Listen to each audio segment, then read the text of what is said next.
So it's good to be here. Welcome to our Fireside chat and press conference here with the TaxSlayer Gator Bowl. Grateful to have all of you here, and great audience. Great to see a lot of folks, to see the Green Jackets, corporate partners, and our friends, and Duke and Ole Miss. Want to welcome them as well to our city in Jacksonville. Just want to let you guys know that our event today is sponsored by Memory Lane. Memory Lane digitized our historic Gator Bowl footage in preparation for tomorrow's special 80th anniversary game. You'll be seeing that footage in action on the Jumbotron throughout the game tomorrow. Also, following today's program, a box lunch will be provided to all guests, courtesy of Metro Diner. So in just a second, we're going to invite both head coaches to come on stage. We'll have a brief chat with them, have some fun, chop it up a little bit. And then following our chat, we will open the floor to the media who have any questions, and we'll be able to do that as well. So spend a little time here, just get to know the coaches a little bit, talk about their teams, and get ready for tomorrow's matchup, the first ever meeting between Duke and Ole Miss. So let's start things with Coach Manny Diaz. This is Duke's first appearance in the TaxSlayer Gator Bowl. They finished the season 9-3. Both teams 9-3, looking for that 10th win. So let's bring him up right now, Coach Manny Diaz. What's up, Coach? Good to see you. Good to see you. And also Coach Lane Kiffin from Ole Miss. Tomorrow will mark Ole Miss's fourth appearance in the TaxSlayer Gator Bowl. Ole Miss finished the season 9-3 also and ranked 14th in the nation. So somebody's going to get 10 wins after tomorrow night. Coach Kiffin.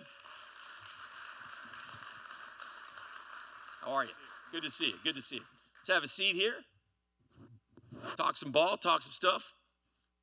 A lot of people may not know, Coach Kiffin, that you have a history with Jacksonville. I do because I've been here forever. I'm an old man. I'm a fat old man with white hair. But in 2000, you were here with the Jacksonville Jaguars. Talk about that memory. Yeah, it was. It was interesting coming over the bridge today. Probably the first time I've ever been back. I was here as a young quality control coach with Tom Coughlin. Yeah. Dom Capers was the defensive coordinator that I worked for. So it was a really neat year here and great place to be back to. Yeah, and great to have you back here. Coach Diaz, we were talking just a moment ago. Man, college football is so chock full of, man, the rules change every day, it seems. I just think about you guys, and I think as football coaches, there must be such a great moment when you can finally just go on the grass and be with your teams and coach football, which is really what you guys want to do. But, you know, the way the landscape is changing every day, every month, every year. Just talk a little bit about that and talk about, you know, the part that you guys love the most, which is coaching ball. Yeah, on the side of our door, it does say football coach. And that's probably the thing we get to do the least. You know, being a head coach and then not being a head coach for 2 years and then becoming head coach again, it was amazing how in just 24 months the job description completely flipped on its head. Yeah. With all the things going on, but you have to adapt or you will be left behind. Yeah. But to get around our guys, to be able to coach the team, game day, I think as competitors, I think that's what we all love. So I do have to add one funny story to Lane in Jacksonville. Please. So in 2000, I'm at NC State, and our offense coordinator is Norm Chow. Yeah. And Norm gets the offense coordinator job at USC for Pete Carroll. And he's going to bring me, potentially, as his tight end coach. I'm a defensive GA, and you're just trying to get a break. You don't know if you're going to ever get hired in this profession. And Norm tells me he's talked to Pete, and he thinks he's got Pete convinced to hire me. But there's one last guy he wants to check with. There's a quality control coach at Jacksonville. But he thinks he wants to stay in the NFL. And if he stays in the NFL, then I will be an offensive coach at Southern Cal at that time. So we've been connected from afar. I don't think I've ever told you that story, but it's pretty damn funny. Yeah. Yeah, I never knew that story. So crazy how things work. I had a little advantage. My dad and Pete went a long ways back, so kind of had a trump card there on you. Exactly. You guys, well, coaching is such a fraternity, though. You guys all know each other and know. If you don't know the person, then you know someone who knows somebody. Isn't that true, Coach Kiffin? I mean, you're all connected somehow, some way. You've done both professional and college. Obviously, you love the college game. Talk a little bit about that and kind of talk about what Coach Diaz was talking about in terms of the coaching part versus the constant rule changes going on in our game. Yeah, it's changed, like Manny talked about. You know, just a few years ago to now has completely changed. Now I like have a roster as they come out in the morning, like for breakfast. I'm like, okay, making sure he's not in the portal. He's not in the portal. He hasn't opted out. So I'm just happy if they're out there now every day. But it's totally changed. The schedule's changed. So it is what it is. On Coach Diaz, have great respect, even though we've never worked together. Always have looked at his defense as very aggressive. He's done a great job, and he's been able to go in wherever he has and immediately change their defense statistically and how hard they play. And now he's got a whole team doing it as a head coach. Yeah, the game within the game is something that we're all excited about, watching your defense against Coach Kiffin's offense. That should be a lot of fun for the fans tomorrow, and to see the two chess masters go at it. Just talk a little bit about that as far as the football game itself. Well, yeah, he mentioned our defense, and one of our hallmarks is creating negative plays, and so that's something we track year to year. And I don't know, I think Lane's turning into a defensive genius himself. Like his defense, and Pete does a great job, but his defense and what they've done this year are almost historical numbers in terms of disruption of tackle for losses and sacks. So, like I said, it's hard to put on the bowl banner like, hey, come for the TFLs, stay for the warm weather. But that's kind of what we have here.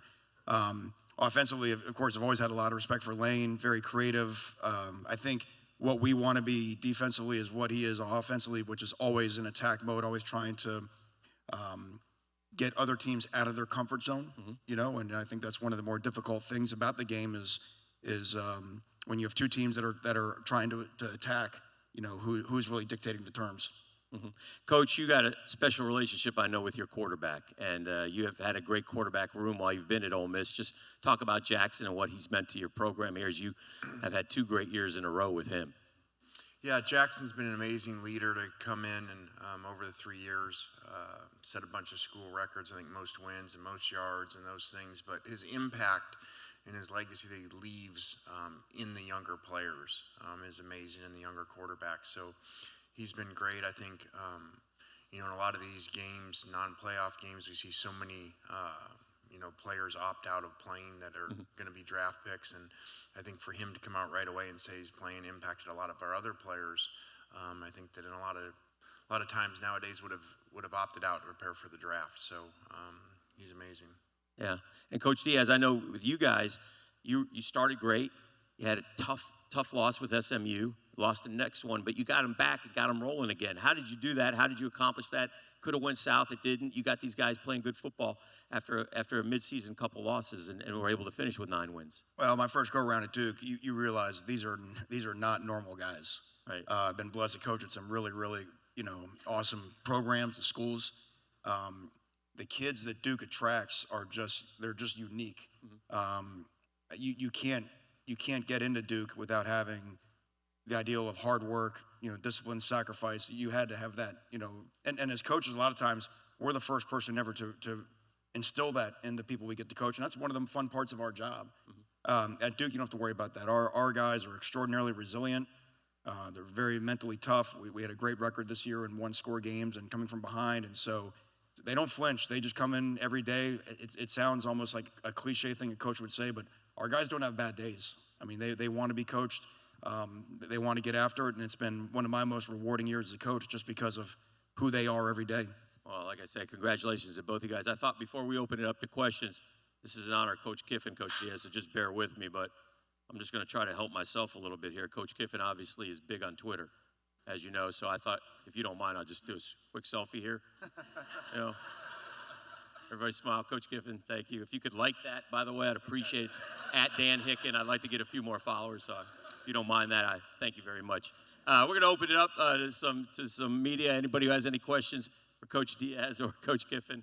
I see Smitter right here. You want to get him a mic? Right over here. How you doing? To both coaches and whoever wants to jump in first, the climate of college football with the portal, with opting out, things like it's been termed sometimes by people like me as a wild, wild west situation. Do you think that to solidify things, do you think that college football needs a commissioner of sorts, some overseeing power that maybe can bring a little stability to this? And One of the names I've seen floated for this is Nick Saban. I saw this the other day and everything. But what's your feelings on that? I'll let you go first. Yeah, there needs to be something. As you mentioned, Wild Wild West. It's just kind of all over the place in the schedule, and for coaches to deal with. Players going in the portal, and I mentioned it before. Like Manny's situation. Here goes a quarterback in the portal. Well, we're still playing. You would never create a system in any professional sports that has things figured out that would have free agency, right at the end of regular season before the postseason. And so, and with all the tampering that's been talked about and stuff, and all that, it puts in the kids' heads during the season that they're going other places. So there's a lot of problems, a lot of issues. I mean, you mentioned Coach Saban. I can't imagine there being a better person that genuinely has the best interest for the game and the kids. He always has. He's always been old school that way. So there couldn't be a better person than him to do it. Yeah, I agree. I think we're pretending we're still a one-semester sport. Today is January 1st. This is usually when the last day of the football season took place. And movement at mid-year was because people want to be there for the spring semester. And I've been an advocate that we need to go to an NFL calendar. We need to get rid of spring football and move it into early summer OTAs and mini camps. We don't have to invent this. The league has already figured it out.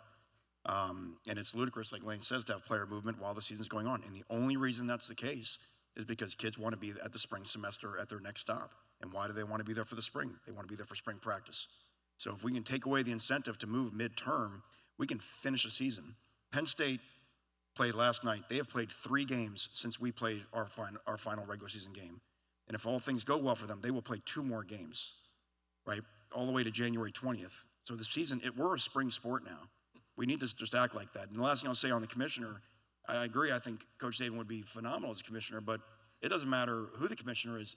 You have to give the guy power. And right now the power is with the leagues. And if everyone wants to get in the sandbox and play nice and let someone be in charge of it, then that would be the best thing. But right now no one is showing that they're willing to let somebody create consensus. And I think that's what's hurting our game. You have so many different people governing your game right now, right? Commissioners, the conferences. Which means no one is. Right. So, exactly. Who else? You brought up how active Coach is on Twitter. Do you actually tweet your tweets, or does somebody else? Because you're hilarious on Twitter. So what's the inspiration behind it? Is it the youth that's keeping you young? But that's one of the things that I've noticed about you, outside of your offensive prowess. Yeah, I think just on Twitter, I've always just kind of thought of myself as a normal person. Maybe I should know that I just kind of tweet like normal people do, not like a head coach. And so I know that's not ideal sometimes. Usually our fan base loves it, our university loves it, and everyone else hates it. So kind of is what it is. But I think it's actually fun to watch the interaction of fans and going back and forth. And so, yeah, I do those most of the time. A lot of times it's just people send friends of mine or people send me something and they just know that I'm going to retweet it. So, it is what it is. It's kind of fun. And I think it's taken too serious a lot of times.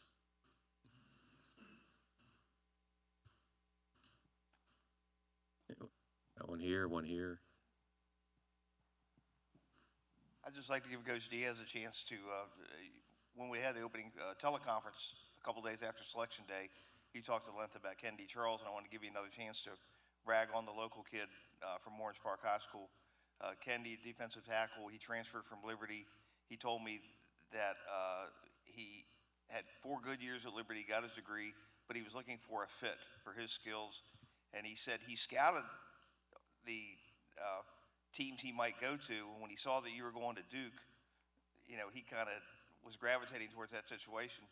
But why do you think Kennedy has been a fit for Duke, and why Duke was a good fit for Kennedy? Well, what we saw on film when he was at Liberty was that he was very active. In our defense, very similar to, again, the numbers that Ole Miss has put up this year. We value,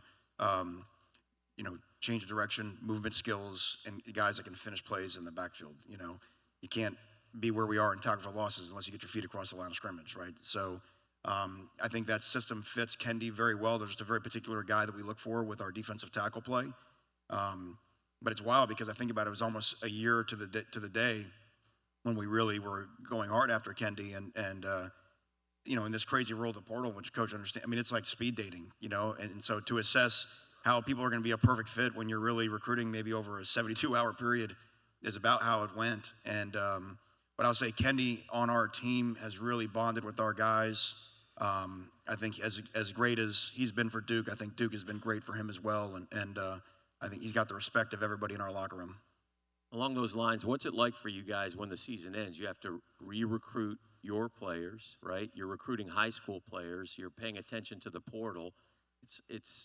You talked about the NFL model, and it seems like that's where we're headed. Do you think that as well? You've been on both sides. Do you think that that's the way to go, Lane? Yeah, I do. It just, there's so many problems within that as you talk about, you're basically a lot of times renegotiating with your own players as the season's still going at the end because you're trying to get them locked down before the portal starts, and then you got other players coming in, and then they're visiting places, and you're still playing. Right. And we've even had kids go in that we've still let play in the game because they're still part of the team. It's not the kid. First off, it's not the kid's fault. It's the system's fault. Right. So sometimes you can get upset with the kids. It's not their fault at all. And so we've actually had kids that play in the game that miss practice to go visit other schools and come back to practice come back to the game. So, I mean, just if you think of it that way, what a broke system it is, or broke schedule. Yeah. And so we're just all trying to manage through it, but it definitely needs to be fixed. Mm-hmm. This young man has a question right here. You got you the mic. Do y'all, this is for both of the coaches, do y'all go over the playbook every practice, or do y'all just go over it one day a week? Mm-hmm. What's your name? Chase? That's an awesome question, Chase, and you're a pretty brave dude for asking it, so I salute you. I don't know how you operate. I don't like playbooks. I'm not even a big believer in playbooks. I think they're kind of archaic. Chase, your generation learns from a lot of different ways other than books. So we do a lot of teaching through video and PowerPoints and things like this. So I would imagine for his bunch as well is that by the time any good team, you do things repetitively again and again, and you don't have to look at your playbook. It's like reading music. You know how to play the songs, and we get to have a show tomorrow, and we just get to play our music together. Yeah, that's a really good question. I think a lot of people think the playbook still exists like that, but like Coach Diaz says, a lot of stuff's now just on their iPads, and a lot of different walkthrough. Different kids learn now differently, I think, than they used to. They struggle to pay attention very long, so we end up going outside a lot and just going on the grass. True story, Coach Kiffin, you may not know this, and I assume you do this all the time, but when you were at Alabama and you were the OC, you were at the SEC championship game. You played Florida one year, I think, and Coach Kiffin oftentimes, when he sees a play unfold in front of him and he knows it works, he'll celebrate like he's got hand in the air or whatever, but you always left your binder, not a binder, but it's laminated, 4 or 5 pages of plays or whatever. And I was out there doing live shots after the game, and I looked at it, and I said, "Oh, this is Coach Kiffin's." I took it. It's a nice souvenir in my house, so I appreciate that. Thank you. Okay. Yeah. Well, by the way, I put my hands up a lot back then, and then they just would catch when it would work. A lot of times, we'd throw an interception, they just wouldn't show it. So I do that 20 times a game, just hoping that maybe it'll work. Anybody else? Yes.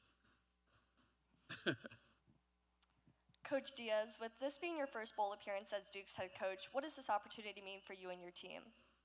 Well, it's a big deal for Duke. Our first time at the Gator Bowl, playing in a New Year's Day or a January 2nd game in Florida. We became bowl eligible midway through the season. I told the guys, the more you win, the warmer the destination and the better team you're going to play. And I didn't think they were listening to me, but unfortunately they were. Because we got to a much better destination and then an outstanding opponent. I think it's where what we need for our program, though, is to, I'm sure like everybody, our goal is to be in the college football playoff. We saw how close we were against one of our opponents that made the playoff, and so we're telling our guys if that's our where we're headed for next year. If you show up, guess who you're going to find? You're going to find a team just like the one we're going to play tomorrow. So it's a great challenge to see, how we would be on that stage, and it's a great setting, you know what I mean, to be here the week. The hospitality of the bowl has been first class, and our players have really noticed a difference of what it means to come to the Gator Bowl, and what happens when you win enough big time games, you go to a big time location, and they're feeling that. They felt that all week. Anyone else before we wrap it up? Yeah, first meeting between Duke and Ole Miss, but Coach Diaz, this isn't your first time going against Ole Miss as well, having spent some time in Starkville. How does it feel for you to kind of reignite, I guess, your personal rivalry here against Ole Miss? Yeah, there's no egg up here, I noticed. Had two crazy games in the Egg Bowl. The visiting team won both. So I'm aware of how football is in that state, and also it gives even more respect for what Lane is building and to win consistently in that state. So and certainly know the fan base is being passionate, and we expect that to be in full force tomorrow. All right, great stuff. Appreciate it. Coach Lane Kiffin, Coach Manny Diaz, Ole Miss and Duke coming up tomorrow. Nice round of applause for these two men. Busy days ahead. Congratulations to both, and good luck tomorrow. Thank you very much. Thank you. Thank you all. All right. Thank you. Thanks to the whole committee, too. This week's been awesome for our players and coaches, and it's just been amazing. Thank you. Good deal. Good deal. Thank you all.